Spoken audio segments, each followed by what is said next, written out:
गीता में अर्जुन को स्वयं भगवान कह रहे हैं कि उस परमेश्वर की शरण में जा, उसके लिए उन संतों के पास जा जो तत्वदर्शी हो। इसी प्रकार हजरत मोहम्मद को उनका अल्लाह कह रहा है कि कोई और पूर्ण परमात्मा है, उसको पाने के लिए उन तत्वदर्शी संत की तलाश कर। वो प्रभु कौन है, ये जानने के लिए कृपया अवश्य सुनिए जगत गुरु तत्वदर्शी संत रामपाल जी महाराज के अमृत वचन। सतगुरुदेव की जय। बंदी छोड़ कबीर परमेश्वर जी की जय। बंदी छोड़ गरीबदास जी महाराज जी की जय। स्वामी राम देवानंद जी गुरु महाराज जी की जय।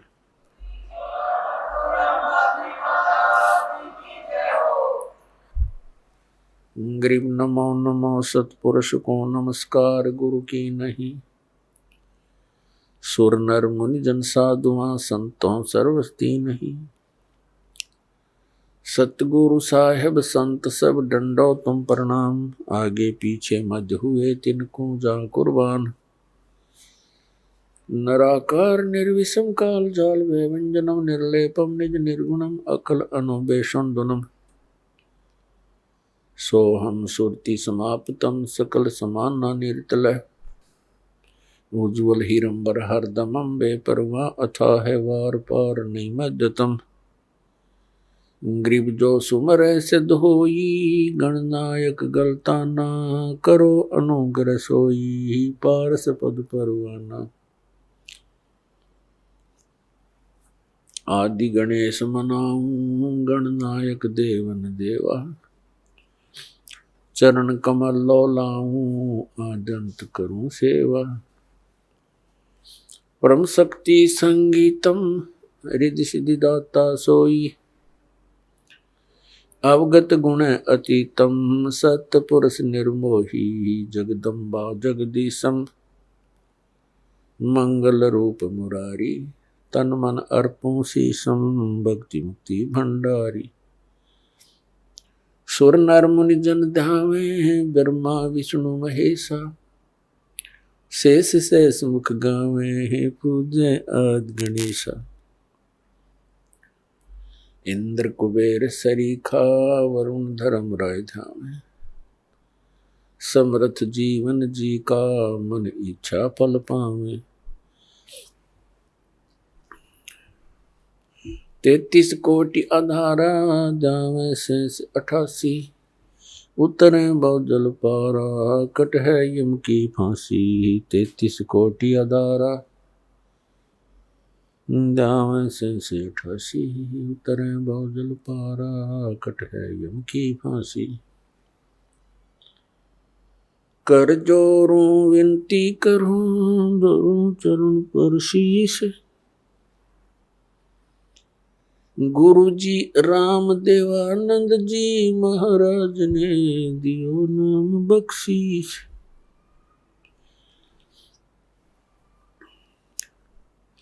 कोटि कोटि सिजदा करूं कोटि कोटि प्रणाम।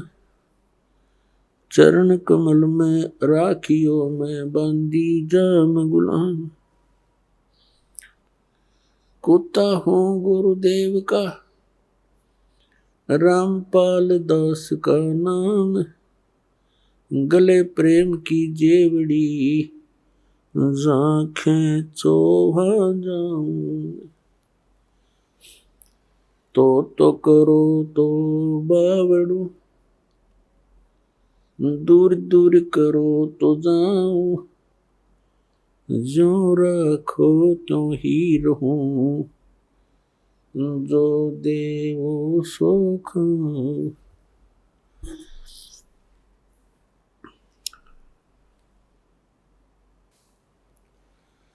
परम पिता परमात्मा पूर्ण ब्रह्म सारी सृष्टि के रचनहार कबीर परमेश्वर जी की असीम रजा से आप जी सत्संग सुनने के लिए उपस्थित हुए। जिन पुण्यात्माओं के विशेष पुण्यक्रम उनके साथ होते हैं, वही प्राणी सत्संग प्राप्त करते हैं। परमात्मा कबीर परमेश्वर जी, ये हम सभी आत्माओं के जनक हैं, ये पिता हैं हमारे, और हम अपनी गलती के कारण इस काल के जाल में फंस गए। अब यहां पर कोई प्राणी सुखी नहीं है, यहां तक कि स्वर्गलोक के देवताओं को भी चैन नहीं है।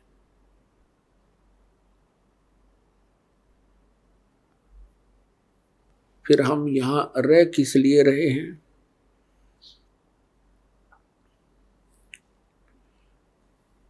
ये हमें भी मालूम नहीं था। हमने इस जन्म और मृत्यु को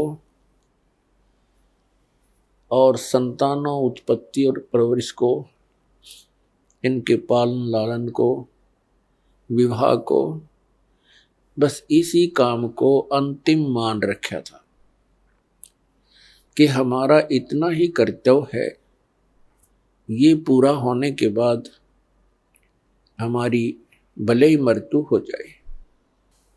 अब परमात्मा ने आकर के ज्ञान दिया है, आग गए ना बावड़े रहते भी सब जाही, बिन साहेब की बंदगी कहीं ठोड़ ठिकाना नहीं। पहले चले गए, उन्होंने तो आकर बताया नहीं उनकी क्या दशा हुई आगे, और रहते हैं जो शेष बचे हैं वो भी चले जाएंगे, यानी मृत्यु और जन्म होते रहेंगे। बिन साहेब की बंदगी कहीं ठोड़ ठिकाना ना। परमात्मा की सत्पुरुष की भक्ति के बिना इस जीव को कहीं स्थायी स्थान नहीं प्राप्त होता है। जैसे मनुष्य शरीर के अंदर प्राणी की मृत्यु होनी डेफिनेट है, यहां मृत्यु हुई पुण्य और पाप के आधार से आगे इसको स्थान मिलता है। पुण्यों के आधार से स्वर्ग प्राप्ति होती है, स्वर्ग का समय सीमित होता है, वो उसके पुण्यों पर आधारित होता है। जब स्वर्ग के अंदर उसके पुण्य की पूंजी समाप्त हो जाएगी, उसको कुछ समय पहले ही अलर्ट कर दिया जाता है कि अब तेरा जाने का समय आ चुका है। ये और समस्या है वह स्वर्ग के देवताओं की, स्वर्ग के वासियों की। वासियों को उनको पहले पता लग जाता है अब तुम्हारी मृत्यु होगी। ये समझ लो उनको फांसी की डेट दे दी जाती है। तो फिर वो प्राणी उस स्वर्ग में रहकर भी नरक महसूस करता है। वहां मृत्यु के उपरांत जबरदस्ती जैसे यहाँ बाई फोर्स मार दिया जाता है, मृत्यु कर दी जाती है कोई कारण बने, इसी प्रकार स्वर्ग में भी समय पूरा होते ही वहां से बाई फोर्स निकाल दिया जाएगा, बलपूर्वक, फिर नरक में डाला जाएगा। नरक का समय पूरा होते ही वहां से बलपूर्वक बाहर फेंक दिया जाएगा। तो पुण्यात्मा, यहाँ पृथ्वी लोक पर मृत्यु हुई, यहां से हुई, चलो चलो, स्वर्ग में गए वहां होगी, चलो चलो, और फिर नरक से भी फिर चलो, गधे की योनि पाई, फिर मृत्यु हुई, चलो, कुत्ता बनो, कुत्ते की मृत्यु हुई, चलो सुअर बनो। तो ऐसे, और फिर समय आने पर फिर मनुष्य बनो। तो यहां परमात्मा बताते हैं, आग गए ना बावड़े रहते भी सब जाही, बिन साहेब की भक्ति कहीं छोड़ ठिकाना नहीं। जैसे मोती ओस का ऐसी तेरी आब, गरीब दास करो बंदगी, बहुर न ऐसा दाव।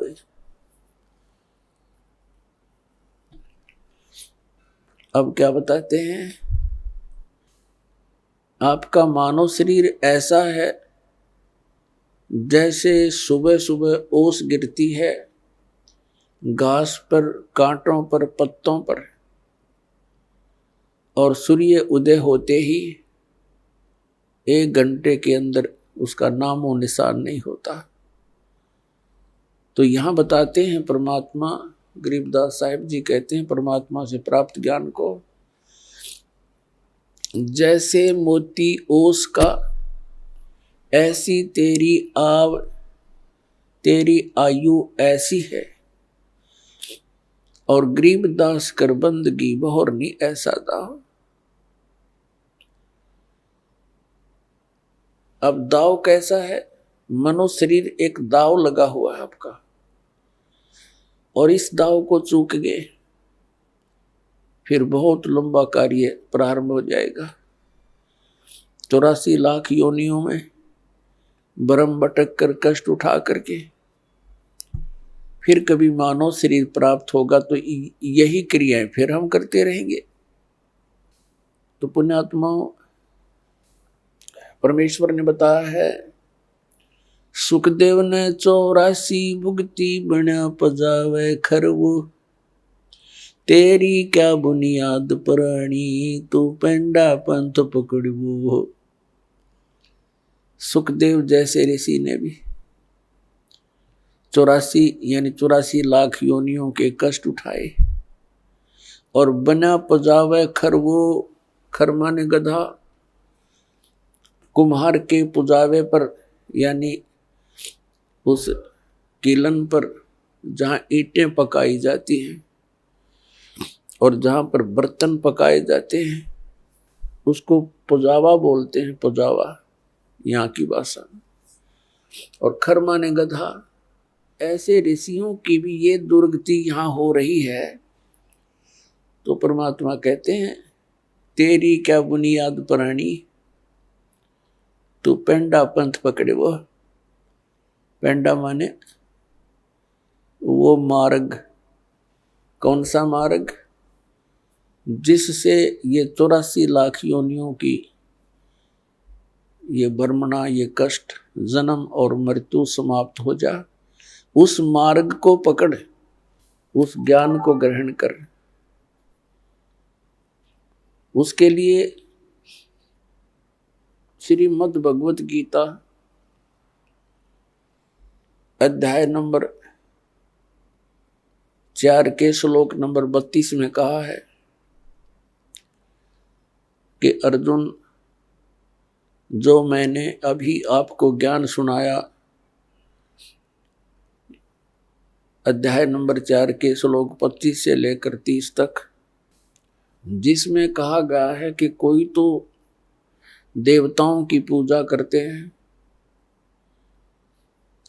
और कोई हवन यज्ञ ही करके संतुष्ट है, और कोई योग अभ्यास करता है, कोई तीक्ष्ण अहिंसावादी व्रत रखता है, जैसे मुख पर पट्टी बांधकर नंगे पैरों घूमते हैं कि कोई जीव हिंसा ना हो जाए, और कोई स्वाध्याय करते हैं, जैसे कोई गीता जी का पाठ करता है तो कोई वेदों के कुछ श्लोकों का, मंत्रों का डेली स्वाध्याय करता है। तो इस प्रकार की जितनी भी क्रियाएं हैं, जो भी कर रहा है वो अपनी क्रियाओं को सत्य मानकर कर रहा है। यदि उसको पता लग जाए कि ये शास्त्र अनुकूल नहीं है तो त्याग देगा वो तुरंत। इसलिए श्रीमद् भगवत गीता अध्याय नंबर 4 के श्लोक नंबर 32 में कहा कि अर्जुन, इन धार्मिक यज्ञों यानी धार्मिक अनुष्ठानों की जानकारी सच्चिदानंद घनब्रह्म की वाणी में विस्तार के साथ कहा है, और उस परमात्मा ने अपने मुख कमल से आकर बोली है।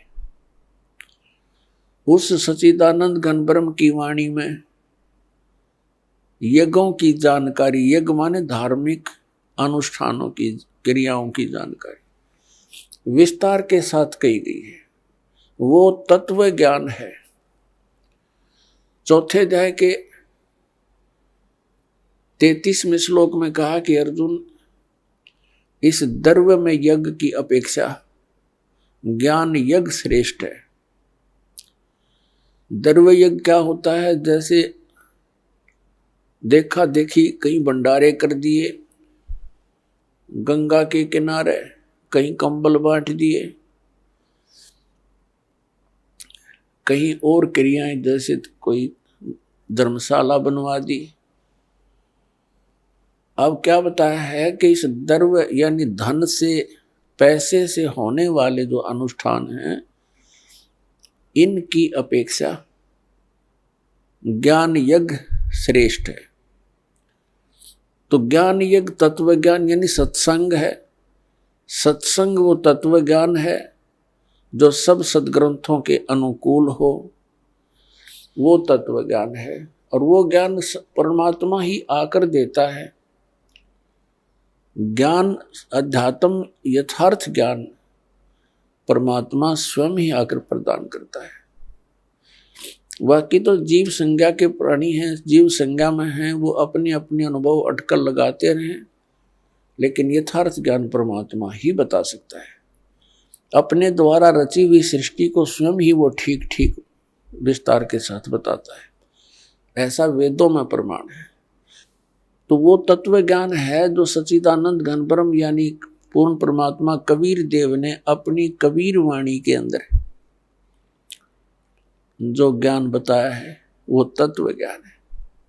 गीता ज्ञान दाता चौथे अध्याय के 34वें श्लोक में कहता है कि अर्जुन, उस तत्व ज्ञान को जो सच्चिदानंद घन ब्रह्म की वाणी है, यानी उस परमात्मा द्वारा बताया गया वो तत्व ज्ञान है, उसको तू तत्वदर्शी संतों के पास जाकर समझ। उनको दंडवत प्रणाम करने से, कपट छोड़कर उनकी सेवा करने से वो तत्वदर्शी संत तुझे परमात्म तत्व का ज्ञान कराएंगे। इससे ये सिद्ध हुआ कि गीता ज्ञान दाता भी उस तत्व ज्ञान से अपरिचित है। अन्यथा ये कहने की आवश्यकता नहीं थी कि उस ज्ञान को तू तत्वदर्शी संतों के पास जाकर समझ। जब गीता जी के 18 अध्याय बोले तो एक अध्याय और बता देता, जैसे इनको ज्ञान होता था, इसको ज्ञान नहीं। तो पुण्यात्माओं, 15वें अध्याय के एक मंत्र में यानी एक श्लोक में गीता जी में उस तत्वदर्शी संत की पहचान बताई है कि उल्टे लटके हुए संसार रूपी वृक्ष को जो संत विस्तार के साथ जानता है, ये उल्टा लटका हुआ एक पीपल का वृक्ष, संसार रूपी पीपल का वृक्ष जानो अर्जुन, ऊपर को जड़ है, नीचे को तीनों गुण रूपी शाखा है। और जो संत इस उल्टे लटके हुए संसार रूपी वृक्ष के सभी छंद, सभी विभागों को बता देगा, स वेदवित वह तत्वदर्शी संत है। पुण्यात्माओं, जब तक सत्संग नहीं मिलेगा इस प्राणी को, तब तक ये ऐसे ही इस जन्म और मृत्यु के दीर्घ रोग से ग्रस्त रहेगा। और सत्संग केवल परमात्मा ही बता सकते हैं। वो परमात्मा 600 वर्ष पहले आकर के हमें सत्संग बताया करते थे, ज्ञान दिया करते थे उस अपनी अमृत वाणी से, सच्चिदानंद घन ब्रह्म की वाणी से। तो उस समय हम स्वीकार नहीं कर सके क्योंकि हम अशिक्षित थे। और जो एक ब्राह्मण वर्ग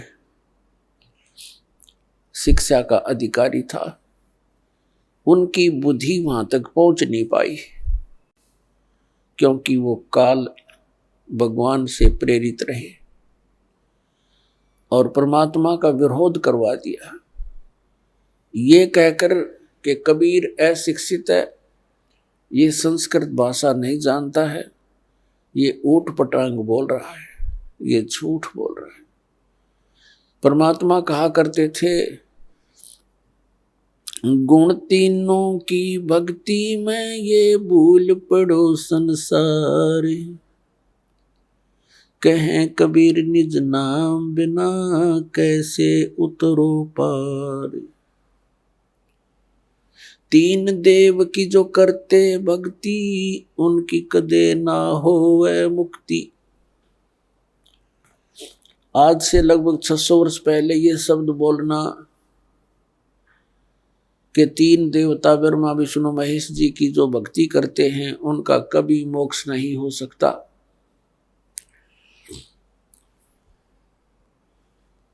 पुण्यात्माओं, 600 वर्ष पहले ये बात कहना अपनी मौत को आमंत्रण देना होता था,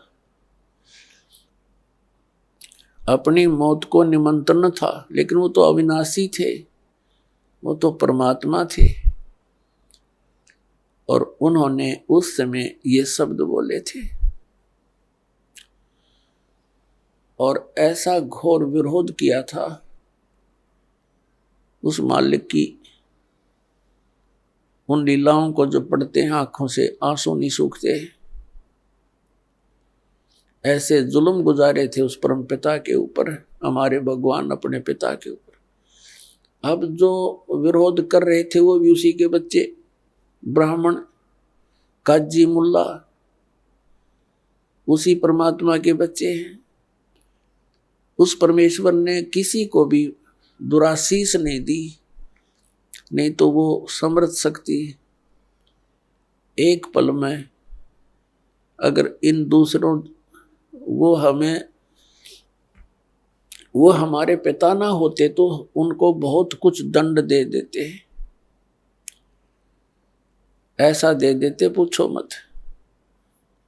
जैसे एक बार गोरखनाथ जी के साथ मजाक कर दिया किसी ने, और उसने इतना गुस्सा उठा, वह मंडली थी उसके साथ 400-500 की, उसने एक शब्द उच्चारण कर दिया कि खड़े हैं वो तो पत्थर बन जाएंगे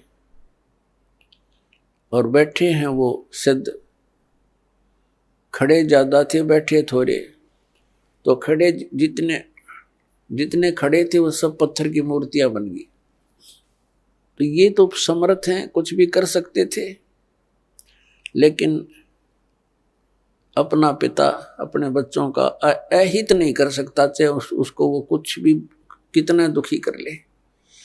इसलिए उस परमेश्वर ने किसी को दुराशीष नहीं दिया, कोई श्राप नहीं दिया, क्योंकि वो समर्थ थे।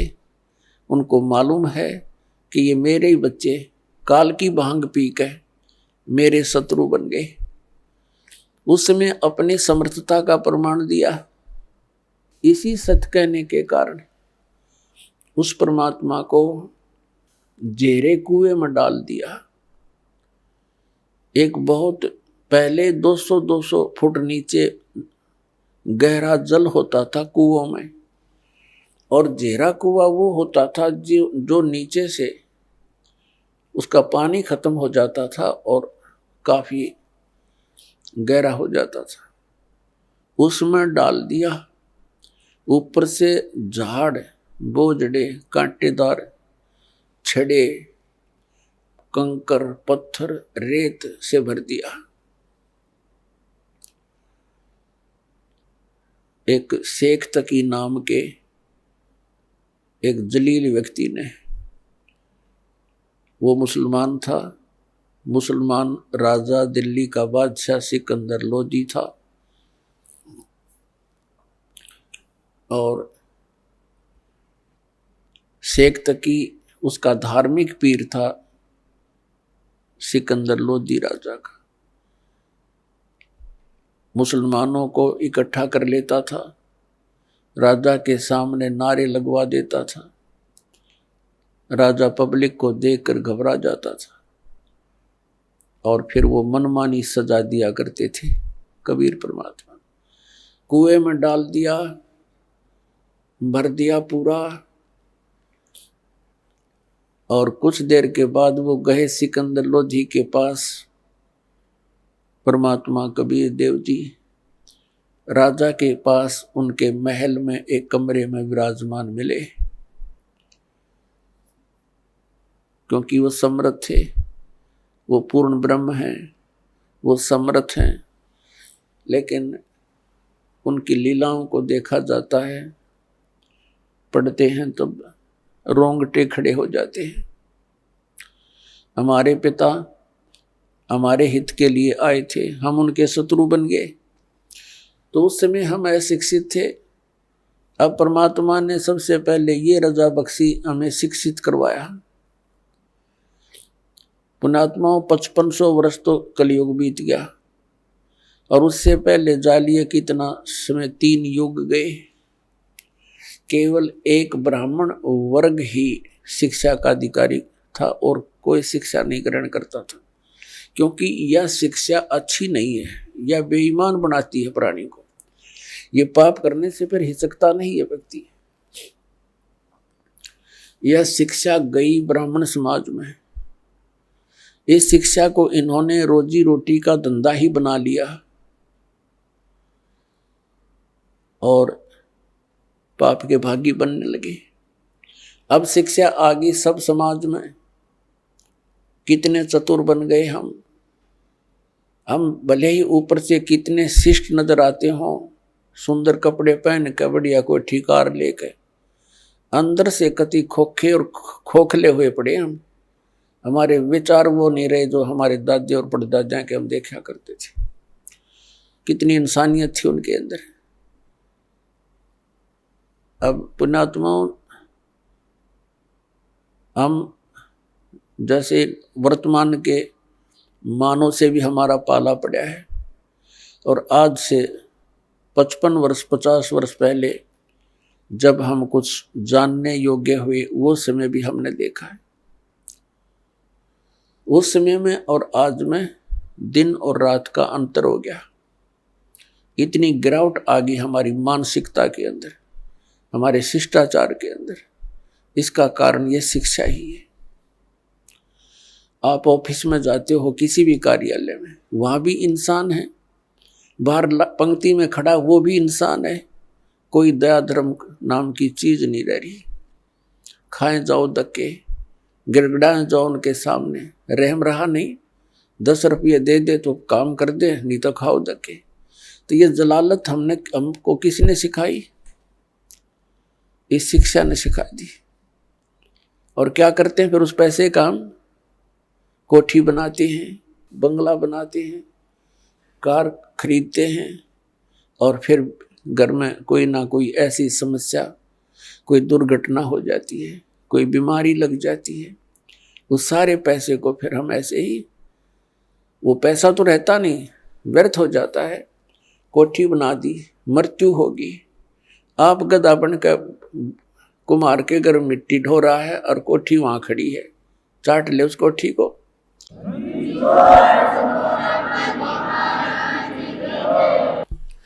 तो पुण्यात्माओं, इस ज्ञान से हम इस माया से वापस होंगे, क्योंकि ये माया दुश्मन है हमारी। और इस माया का हम प्रयोग कहाँ करते हैं? हमने परंपराएं गलत बना ली। विवाह करते समय पूरा ड्रामा कर बैठते हैं।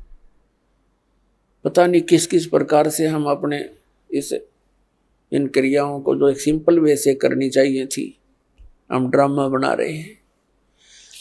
विवाह करते हैं, लड़के वाला खुशी मनाते हैं, लड़की का विवाह होता है, डीजे बजते हैं।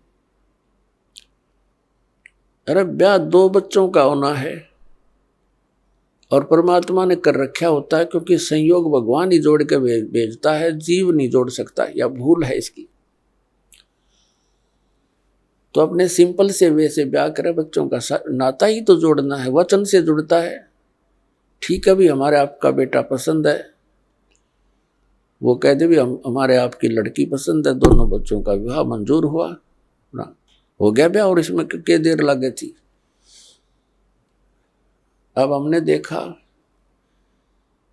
समाचार पत्र में पढ़ा, पहले दिन डीजे बजा रहे हैं, लड़के का विवाह था, बहनें भी डांस कर रही है, माँ भी डांस कर रही है गली में खड़े होकर, और सब कंजर हो गए हम, इंसानियत भूल गए कति।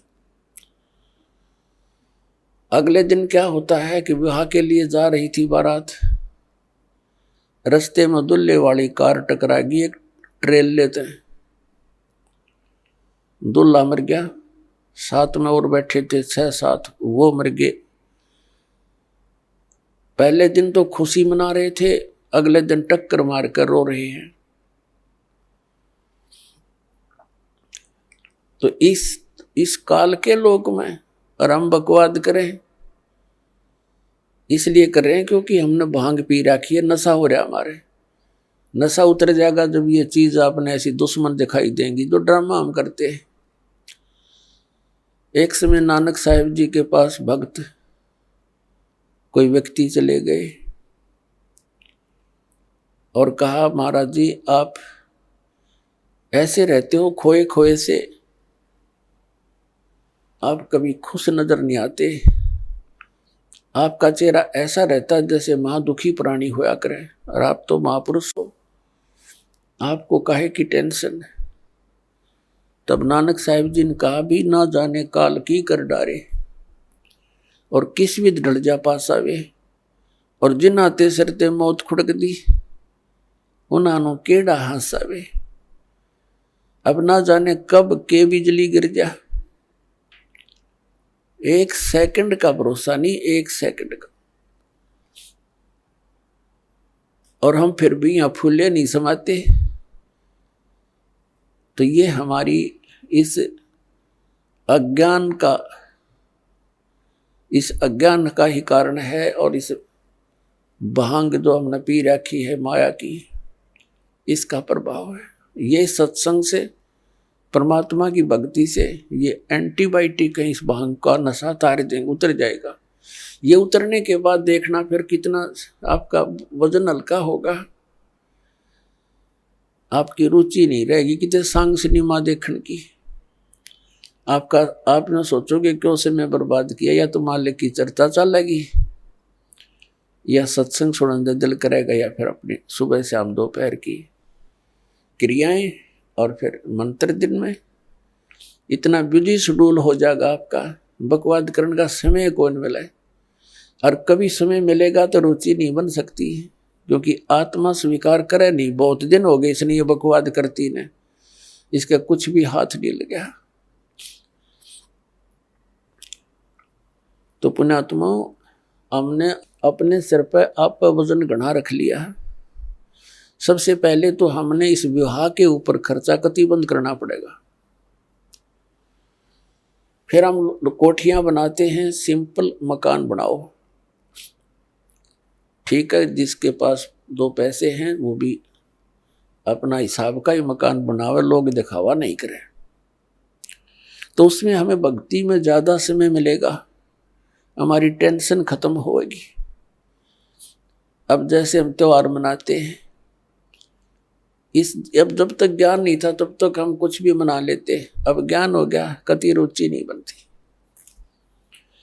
एक व्यक्ति ने नाम लिया और बहुत दुखी परिवार सारा, और उनसे बताया भी ऐसे ऐसे ये नहीं करना, ये त्योहार वगैरह तुम जो मनाते हो ये नहीं मनाना। कैसे? अब हम क्या करते, एक फॉर्मेलिटी कर रहे हैं। कोई भी त्योहार आता है, वो फॉर्मेलिटी बना ली कि इतने कपड़े और इतनी मिठाई, इतने सुहाड़ी गुलगुले ये पहुंचाने, वो नून तो लेकर चल पड़े, वो नून तो लेकर चल पड़े, वो कपड़े नए पड़े रहे, कोई पहनता नहीं। क्या फायदा हुआ? एक बच्चा होता है, 4 बुआ है उसके, चारों लाऊंगी जुगले 6 और 6 महीना पाछो बच्चा बड़ा हो जाओ, पैर जो गिरे कोई ना वही की तो फूकने पड़े। क्या फायदा इन बकवादों का? तो इस तरह हमने इन सभी क्रियाओं को इन ज्ञान विचार से समझकर फिर इनसे उल्टा हटना है। और ज्ञान बिना तो हम फिर देख लकीर पीट ही रहे हैं, वो नहीं पीटनी फिर हमने, हम बालक नहीं रहे ही, क्योंकि ज्ञान हो गया, हमने परमात्मा का नाम मिल गया, यहाँ का पता लग गया क्या स्थिति है। तो इस प्रकार हमने इन क्रियाओं से वापस होना है। फिर नानक साहब जी से पूछा कि हे भगवान, क्या आप कभी भी खुश नहीं होते?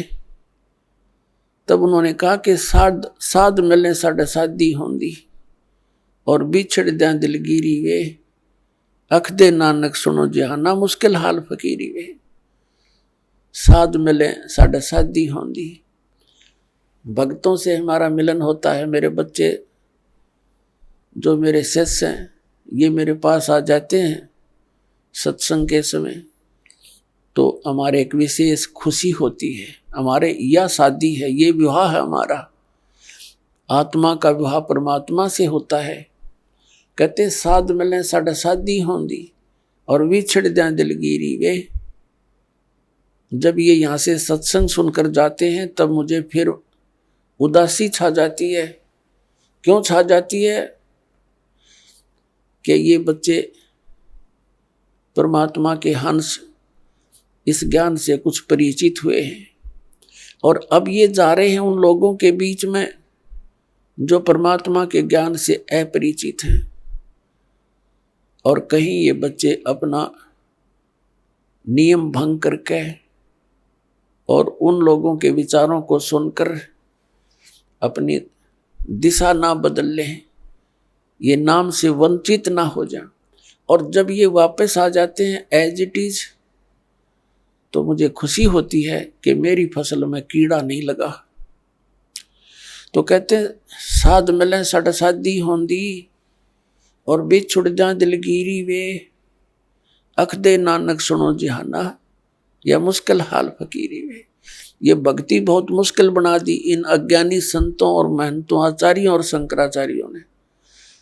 परमात्मा से दूर कर दिया हमारे को, तत्व ज्ञान रहा नहीं, सदग्रंथों का ज्ञान हम तक पहुंचा नहीं, लोक वेद बना करके हमारे को ऐसे दंत कथाएं सुनाती जिनका कहीं कोई सिर पैर नहीं। तो पुण्यात्माओं, अगर आप खुशी मनाओ तो उस दिन की मनाया करो जिस दिन आपने नाम मिला। कबीर साहब कहते हैं जिस दिन सतगुरु भेंटिया सो दिन लेख जान और बाकी जन्म गंवा दिया बिना गुरु के नाम। जिस दिन आपको उपदेश मिल गया आपका वो जीवन मनुष्य का, उस दिन से जन्म समझ लेना। उससे पहले आपका मनुष्य जीवन नहीं था, लेकिन शरीर बेशक मनुष्य का था।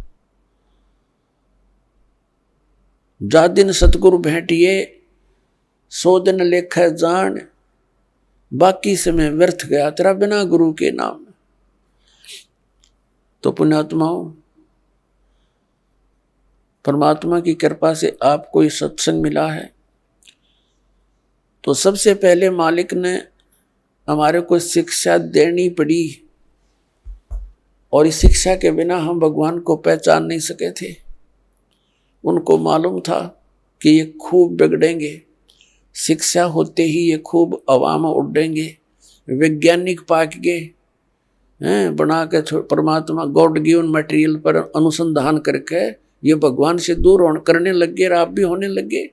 कहीं भगवान नहीं है, एक विश्व नियम है, एक एलिमेंट खोज लिया है, उससे सब कुछ बनता है। वो एलिमेंट किसने बनाया? इन वैज्ञानिकों ने बना दिया। परमात्मा के मटेरियल के ऊपर बकवाद करते हैं। अगर 2 वर्ष वर्षा ना हुआ ना, ये वैज्ञानिक भी इनके सारे इंस्ट्रूमेंट अड़क पड़े जड़े, जंग लाग जाए इनके अंदर। भगवान के रहम को भुला दिया।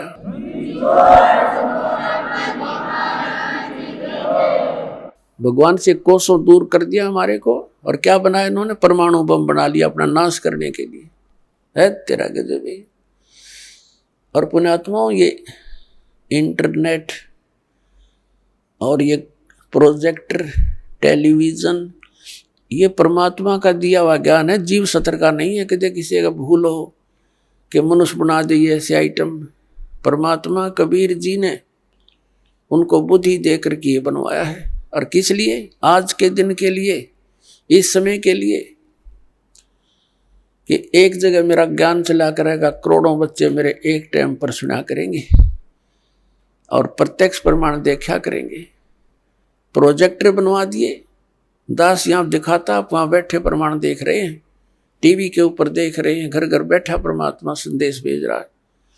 मालिक को मालूम था, क्योंकि काल ने कहा था, परमात्मा कबीर जी से प्रार्थना की थी, चापलूसी करके के 3 युगों में जीव कम ले जाना, और चौथा युग जब कलयुग आवे तब तब शरण जीव बहु जावे, ऐसा वचन हर मोय दीजै, तब तुम गमन संसार ही कीजै। परमात्मा के चरण पकड़ के वचनबद्ध कर लिया था कि 3 युगों में जीव वापस कम ले जाना, और चौथा युग जब कलयुग आवे तब तब शरण जीव बहु जावे। फिर वैसे गणे कितने ले जिए चौथे युग में। तो परमात्मा ने कहा था ठीक है, मैं वचनबद्ध हुआ और चौथे युग कलयुग में जीव ले जाऊंगा। तब एकदम जब देख लिया ना वचनबद्ध हो गए, उसी समय आंखें पलट ली भस्मासुर की तरह और कहने लगा, बेशक कलयुग में तुम आ जाना, कलयुग में ऐसे कर दूंगा इन प्राणियों को कि ये भक्ति योग्य नहीं रहेंगे, इनके इतने मलिन आत्मा कर दूंगा, और मंदिर मस्जिद और छोटी तीर्थों पर इनके ऊपर धामों के ऊपर आश्रित कर दूंगा, और देवी देवताओं की पूजा पर इनको आरूढ़ कर दूंगा। आपकी कोई भी बात नहीं सुनेगा और आ जाना। बेशक कहा था, जोग जीत जाओ संसारा, जीव न माने कहा तुम्हारा, जीव तुम्हारा कहा न माने, हमारी ओढ़ हो बाद बखाने। ऐसे उल्टे पाठ पढ़वा दूंगा अपने नकली दूत भेज के कि तुम्हारे साथ तुम्हारे ही बच्चे वाद विवाद क्या करेंगे मेरी और मेरा पक्ष में हो करके, जैसे परमात्मा 600 वर्ष पहले आए थे। उस समय वो क्यों आए थे? इसलिए आए थे कि इस कलयुग में वो मेरे बच्चे मुझे पहचान लेंगे। वो लीला करके चले गए जो भगवान किया करता है। अब उस भगवान के पहचानने में हमें बहुत आसानी हो गई है। यदि 600 वर्ष पहले परमात्मा ना आते तो हम कैसे पहचानते परमात्मा कौन है? भगवान जो लीला किया करते हैं वो प्रत्येक युग में ऐसी ही करते हैं, और उन लीलाओं का प्रमाण हमारे सदग्रंथों में मिलता है। पवित्र 4 वेदों में परमेश्वर की वो महिमा का गुणगान है जो भगवान किया करता है। तो वो लीलाएं किसने की?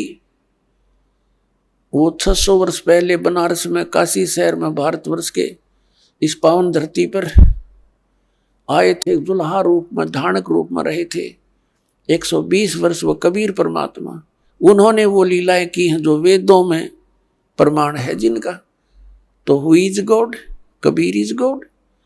परमात्मा कौन है? कबीर साहब परमात्मा है। और परमेश्वर ने 600 वर्ष पहले कहा था, वेद मेरा भेद है, मैं ना वेदन के माही, और जौन वेद से मैं मिलूं ये वेद जानते नहीं। परमात्मा ने कहा था कि ये चारों वेद मेरा ही भेद यानी मेरी महिमा का गुणगान ही कर रहे हैं, लेकिन इन 4 वेदों में वर्णित विधि से मेरी प्राप्ति नहीं हो सकती, सतलोक प्राप्ति नहीं हो सकती, अमरलोक प्राप्ति नहीं हो सकती। इनमें पूजा की विधि नहीं है वो जो सतलोक जा सके हम। तो उसकी पूर्ति करने के लिए परमात्मा स्वयं आते हैं प्रत्येक युग में, और अपने मुख कमल से वाणी बोलते हैं। चारों युग में संत पुकारे, कूक कहा हम हेल रे, हीरे माणिक मोती बरसे, ये जग चुभता ढेल रे। कबीर परमात्मा कहते हैं, चारों युग में मेरे संत पुकारे, जिनको परमात्मा मिले, सतलोक लेकर गए, उनको फिर वापस पृथ्वी पर अपने गवाह बना कर छोड़ा। तो उन्होंने आंखों देखा भगवान का, वो वर्णन किया, उनकी महिमा को बताया। उसके विषय में परमात्मा कहते हैं, चारों युग में संत पुकारे कूक कहा हम हेल रे, हीरे माणिक मोती बरसें ये जग चुगता ढेल रे। चारों युग में मेरे संतों ने यही गुणगान किए, आंखों देखा मेरे को, और मैंने भी आकर के ऊंचे ऊंचे स्वर में कहीं भी खड़े हो गए मदारी की तरह, एक तारा हाथ में लेके अपनी पवित्र वाणी से, अमृत वाणी से वहाँ वर्षा करने लगे अपने ज्ञान की। और यही तरीके थे, सैकड़ों व्यक्ति इकट्ठे हो जाते थे, परमात्मा की उस अमृत वाणी को सुनकर गदगद हो जाते थे। परमात्मा के मुख से बोली हुई वाणी भी जितने भी वहाँ उपस्थित लोग सुना करते थे, उनके बहुत से पापों का वो नाश हो जाता था। यानी वो अपने बच्चों को फिर से भक्ति से परिपूर्ण करने के लिए आते रहते हैं, ताकि इनमें आस्था भगवान की बनी रहे। और काल ये चाहता है कि ये नास्तिक हो जाएं, इनको कोई भी आध्यात्मिक लाभ ना हो, ऐसी भक्ति विधि प्रवेश करवा दी संसार में, और परमात्मा से मिलने वाले लाभ समाप्त हो जाने के कारण हम नास्तिकता की तरफ चल पड़े, विकारों की तरफ चल पड़े, ये बुराई करने लग गए, रिश्वत लेने लग गए, क्योंकि हम अपने फिर सूझबूझ से धनवान बनने की कुचेष्टा करने लगे। और जिसका परिणाम ये निकला, हम नास्तिक होते जा रहे हैं और दूने दुखी हो गए। जैसे कोई व्यक्ति 2 नंबर से पैसे इकट्ठे करता है, कोई मिलावट करता है, कोई रिश्वत लेता है, या कोई किसी को धोखा दे करके पैसे इकट्ठे करता है, तो उसके लिए वो विष का काम करेंगे। अब एक व्यक्ति बता रहा था, उसका इकलौता पुत्र बीमार हो गया। पहले तो देश अपने लोकल डॉक्टरों को दिखाते रहे, कभी आराम हो जाए, कभी फिर हो जाए। फिर ऐसे ही संत साधु संतों के चक्कर में पड़ गए। फिर लास्ट में जब बिल्कुल वो एट द डेथ हो गया, मरने को हुआ, तो उसको फिर पीजीआई ले गए, वो ऑल इंडिया इंस्टीट्यूट दिल्ली लेकर गए। उसकी दोनों किडनी फेल होगी। किडनियों का ऑपरेशन हो गया, किसी रिश्तेदार ने दे दुआ दिए हुए।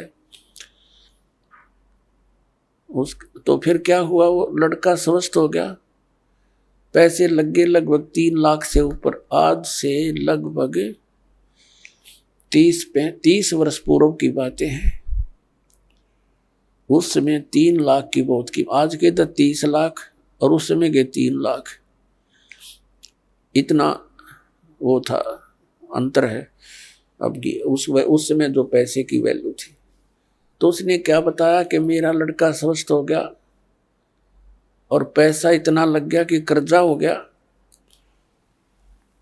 शादी विवाह की तैयारी कर रखी थी, विवाह से कुछ समय पहले ही दुर्घटना यानी बस एक्सीडेंट में मृत्यु होगी।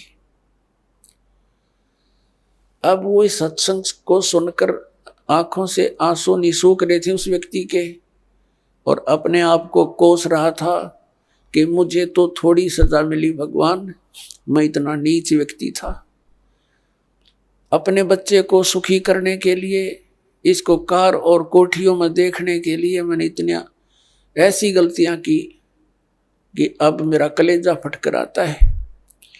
2 लाख रुपए कमाए होंगे 5-10 वर्ष में, 2 नंबर का काम करके। 2 नंबर का काम क्या था कि उस समय ये कैसेट, ये टेप चल रहे थे,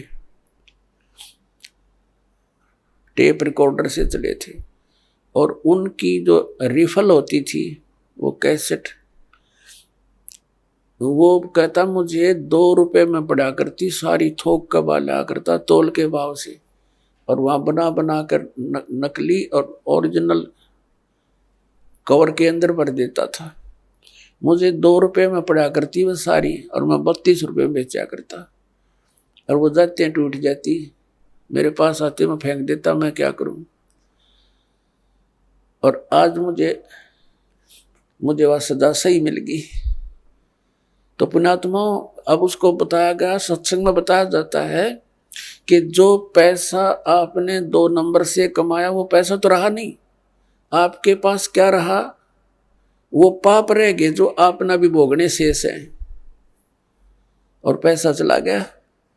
तो पुण्यात्मा, जब आप ज्ञान होगा आपको, ये कोई बालकों की बताई हुई बातें नहीं है, ये गॉड गिवन परमात्मा का दिया हुआ विधान है, उनका बताया हुआ ज्ञान है। ये कोई डूम बाट के गीत नहीं, किसी ने स्वार्थवश गा रखे होंगे।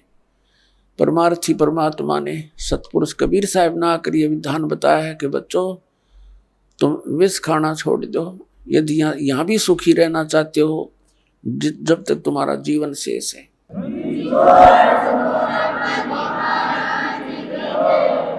और अनजान बच्चे ही गलतियां क्या किया करते हैं, जब समझदार हो जाएगा ना फिर इसका हाथ नहीं लगा सकते। जैसे छोटा सा बच्चा सर्प को भी पकड़ लेता है और उसको डस देता है, वो मर जाता है, उसको ज्ञान नहीं कि कितना भयंकर जानवर है। और जब वो बड़ा हो जाता है, उसको उस जानवर के बारे में जानकारी हो जाती है कि ये तो बड़ा खूंखार है, इसके निकट भी नहीं जाना चाहिए, तो फिर वो दूर से ही सर्प को देखकर भाग लेगा दूर, औरों को भी कहेगा इधर मत जाना, सर्प है सर्प है। और पहले वो चलते घिसरते घिसरते उसको पकड़ लेता है, क्योंकि उसको पता नहीं, ज्ञान नहीं, ज्ञान बिना डर नहीं होता। तो तत्व ज्ञान से आपको डर बनेगा। फिर उसके बारे में बताया है कि जैसे किरका जहर का रंग होरी हो, कहो कौन तिस खावे राम रंग होरी हो। जैसे विष का यानी जहर का एक कण भी पड़ा हो कहीं पर, और ये पता लग जाए ये कण विष का है, कहते उस कण ने भी कौन खावे, किरका छोटा सा कण। और हम बोतल की बोतल पीवा जहर की, यानी कुछ भी ठा जा कोई आंट रही ना। बताओ किसी क्षेत्र में देख ले हाहाकार मची हुई है, किसी भी फील्ड में जाके देख लो, इंसान को संतुष्टि संतोष रहा नहीं। तो यहाँ फिर पता लगेगा कि जैसे किरका जहर का रंग होरी हो, कहो कौन तिस खावे राम रंग होरी हो। यानी हम धन इकट्ठा करते हैं खुशी मनाने के लिए, तो परमात्मा कहते हैं खुशी तो आपको परमात्मा के रंग में रंगे जाओगे ना, तब ये खुशी होगी, होली होगी, आपकी असली होली फिर होगी, और रोज होगी आपका होली फिर वह। इस प्रकार ये ज्ञान होने से पुण्यात्मा हम बहुत से पापों से वैसे ही बच जाएंगे और फिर परमात्मा पाएंगे। तो पुण्यात्माओं प्रसंग चल रहा है कि परमात्मा की भक्ति ना करने से मानव कितना दुखी हो रहा है। श्रीमद् भगवद गीता अध्याय नंबर 4 के श्लोक नंबर 32 में कहा है कि वो सच्चिदानंद घन ब्रह्म ने अपने मुख कमल से जो ज्ञान दिया है वो तत्व ज्ञान है, वो तत्व ज्ञान है जिससे आपका मोक्ष होगा, सब कर्म बंधनों से मुक्त हो जाएगा। और उस तत्व ज्ञान को मैं नहीं जानता, गीता ज्ञानदाता कहता, तत्वदर्शी संतों से पूछ ले, वो बताएंगे। इसने तो अपना पल्ला झाड़ दिया और 18 अध्याय भी बोल दिए, बात वहीं की वहीं छोड़ दी। फिर उस तत्वदर्शी संत की पहचान बताई है गीता अध्याय नंबर 15 के श्लोक नंबर 1 में श्रीमद् भगवद गीता में, के उल्टे लटके हुए संसार रूपी वृक्ष को, ये संसार रूपी उल्टा लटका हुआ वृक्ष जानो, ऊपर को जो जड़ है वो तो पूर्ण परमात्मा समझ लो, परम अक्षर ब्रह्म सतपुरुष, और ऊपर के लोक जहाँ वो मालिक रहता है वो अमर लोक है, वो सारे मिलकर अमर लोक है वो। लेकिन उसके 4 डिवीजन हैं, एक सतलोक है, दूसरा अलख लोक है, फिर अगम लोक है, और चौथा फिर अकह लोक अनामी लोक है। वो सारा अमर अक्षेत्र है, वो शाश्वत स्थान है, और उससे कहते नीचे ऊपर को जड़, नीचे को तीनों गुण रूपी शाखा, रजगुण ब्रह्मा, सतगुण विष्णु, तमगुण शिव जी रूपी शाखा है। अब गीता ज्ञान दाता ने तो सिर्फ इतना बताया है, ऊपर ने तो जड़ है उसकी और नीचे ने तीनों गुण रूपी शाखा है, बाकी सब छोड़ दिया। फिर बताया कि जो इस संसार रूपी वृक्ष के सभी विभाग बतावेगा, स वेदविद, वो तत्वदर्शी संत है। पुण्यात्मा 600 वर्ष पहले परमेश्वर आए थे ये तत्व ज्ञान बताने के लिए, और उस समय उन्होंने क्या बताया था? अक्षर पुरुष एक पेड़ है, सरपुरुष वा की डार, और तीनों देवा शाखा है ये पात रूप संसार। अपने द्वारा रची हुई सृष्टि को रचनहार ही बता सकता है। और परमात्मा ने ये भी कहा था, गुण तीनों की भक्ति में ये भूल पड़ो संसार, कहें कबीर निज नाम बिना कैसे उतरो पार। तीन देव की जो करते भक्ति, उनकी कबू ना हो वह मुक्ति। अब वो क्या करते सच्चाई, और हम न लागी कड़वी, हम अपने पिता के दुश्मन हो गए, उनसे विमुख हो गए, और जिसके कारण हम आज तक धक्के यहीं खा रहे हैं। तो पुण्यात्माओं,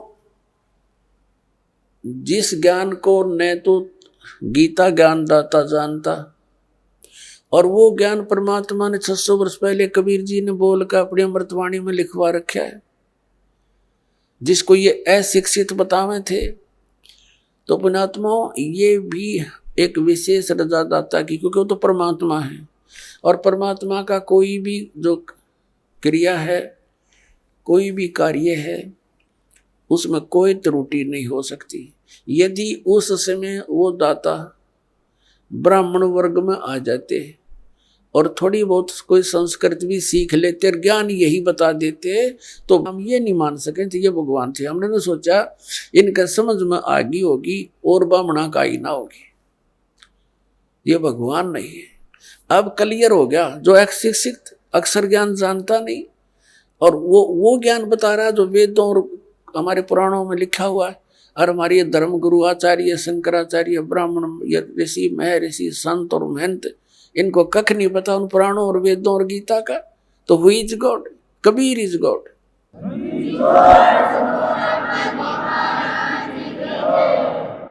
अब श्रीमद् भगवद गीता अध्याय नंबर 15 का श्लोक नंबर 1 समझने में आसानी होगी। पहले चित्र देखिए, ये है उल्टा लटका हुआ संसार रूपी वृक्ष। ऊर्ध्व मूलम अधः शाखम अश्वत्थम प्राहु अव्यम छंदासी यस्य प्रणानी। प्रणानी माने पत्ते। छंदासी यस्य प्रणानी ये तम वेद स वेदवित। ये देखिएगा श्रीमद् भगवद गीता, गीता प्रेस गोरखपुर से प्रकाशित है। जयदयाल गोविंद का इसके अनुवादक है। अध्याय नंबर 15 का ये पंचदशो अध्याय 15वां अध्याय है और प्रथम मंत्र है ऊर्ध्व मूलम। ये प्रथम मंत्र है।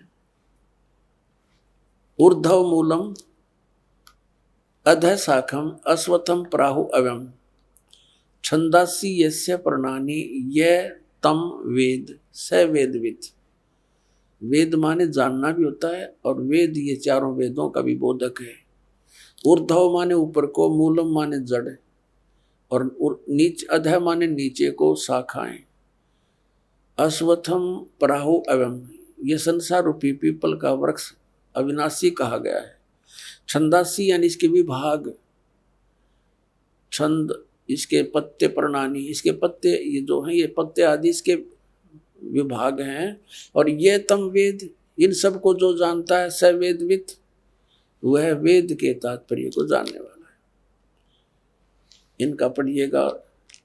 आदि पुरुष परमेश्वर मूल वाले, यहाँ लिखना था आदि पुरुष परमेश्वर, यानी पूर्ण परमात्मा रूपी ऊपर को जड़ वाले, ऊर्ध्व माने ऊपर को, अधः शाखम होना चाहिए था नीचे को शाखा वाला। यो ब्रह्मा रूप मुख्य शाखा वाले गलत कर रखे, क्योंकि इस देखो 2 नंबर श्लोक नंबर 2 में 2 बार अधः शब्द है, अधः अधः, और इसका अनुवाद ही नहीं अंग्रेजों ने कर रखा है। देख, अधः माने नीचे, अधः माने नीचे, अरे यहाँ भूल गई, यहाँ करके कल्याण वाला, यहाँ लिखना था नीचे शाखम, कति सीधा, ऊर्ध्व मूलम, ऊपर को मूल वाला और नीचे को शाखा वाला।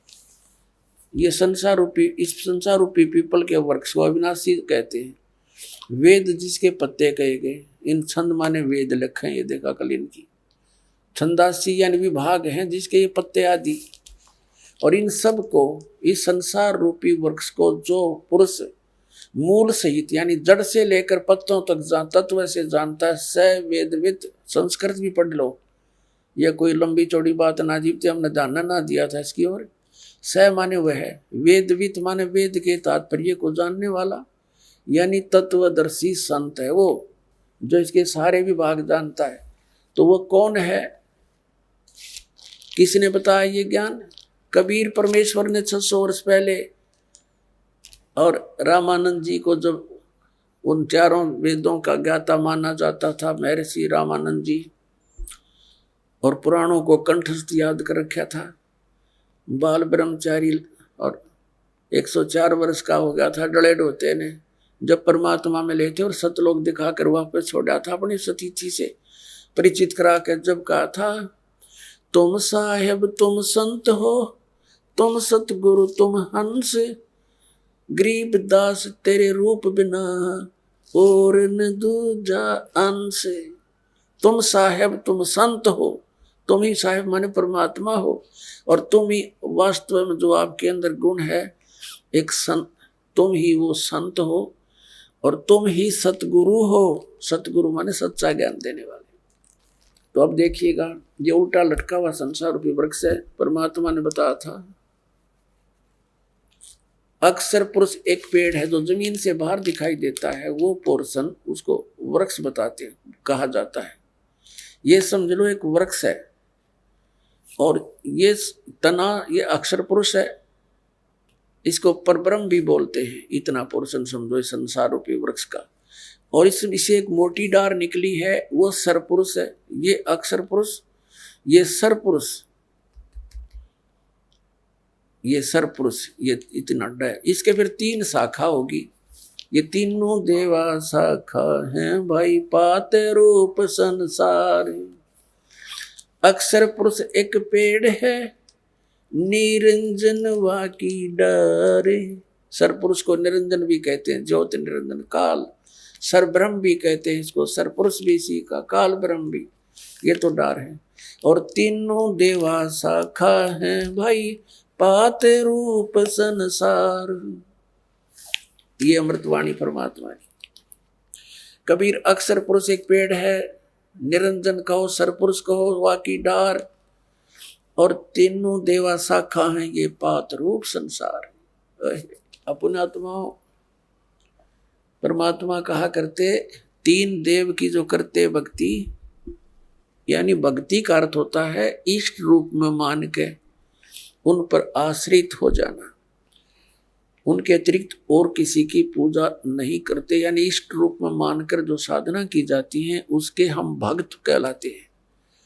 तो क्या बताते हैं, तीनों गुण की भक्ति में ये भूल पड़े संसार, और कह कबीर निज नाम बिना तुम कैसे उतरो पार।